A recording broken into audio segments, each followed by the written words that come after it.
నమస్తే, welcome to one TV health. Acidity సమస్యతో చాలా మంది బాధపడుతూ ఉంటారు. మరి అలాంటి వాళ్ళ కోసం ఎసిడిటీని తగ్గించే ఇంటి చిట్కాలను గురించి ఇప్పుడు తెలుసుకుందాం. ఈ ఎసిడిటీ సమస్య అనేది ఎక్కువగా ఆయిల్ ఫుడ్స్ తీసుకోవడం వల్ల కానీ, అలాగే ఎక్కువగా ఫ్యాట్స్ ఉండే ఆహార పదార్థాలను తీసుకోవడం వల్ల కానీ ఈ సమస్య అనేది అధికమవుతుంది.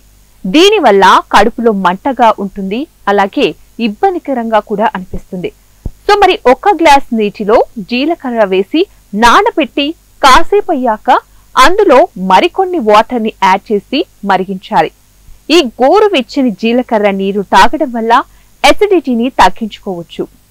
అలాగే 1 కప్పు నీటిలో మెంతులు వేసి బాగా మరిగించండి. ఈ గోరువెచ్చని నీటిని తాగడం ద్వారా మంచి ఫలితం లభిస్తుంది. అంతేకాకుండా వాము ఒక ప్యాన్ లో వామ్ విత్తనాలు వేయించి దానిని పొడిగా చేయండి. ఇందులో కొద్దిగా నల్ల ఉప్పు కలిపి భోజనం తర్వాత ఈ మిశ్రమాన్ని తినడం ద్వారా ఎసిడిటీ తగ్గుతుంది. తర్వాత అల్లం టీ.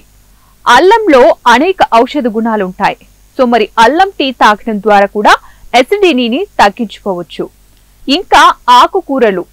ఎసిడిటీ సమస్య ఉన్న వాళ్ళు ఆకుకూరలను ఎక్కువగా తీసుకోవాలి. దీనివల్ల ఈ సమస్యను క్రమక్రమంగా తగ్గించుకోవచ్చు. తర్వాత ఈ ఎసిడిటీ సమస్య ఉన్నవారు రోజు కూడా చల్లటి పాలను తాగటం అలవాటు చేసుకోండి. ఎందుకంటే పాలలో ఉండే కాల్షియం ఛాతీ మంటలను తగ్గిస్తుంది. నెక్స్ట్ ఇంగువ.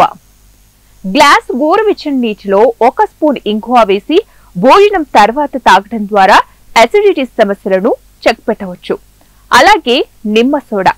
1 గ్లాస్ నీటిలో కొద్దిగా నిమ్మరసం, బేకింగ్ సోడాను కలిపి భోజనం తర్వాత తాగడం ద్వారా గ్యాస్ట్రిక్ సమస్యలను తగ్గించుకోవచ్చు. సో మరి చూశారు కదా, ఎసిడిటీని తగ్గించే కొన్ని సింపుల్ ఇంటి చిట్కాలు. మరి ఇవ్వండి ఇవాల్టి టిప్స్. మరిన్ని టిప్స్ కోసం చూస్తూనే ఉండండి వన్ టీవీ హెల్త్.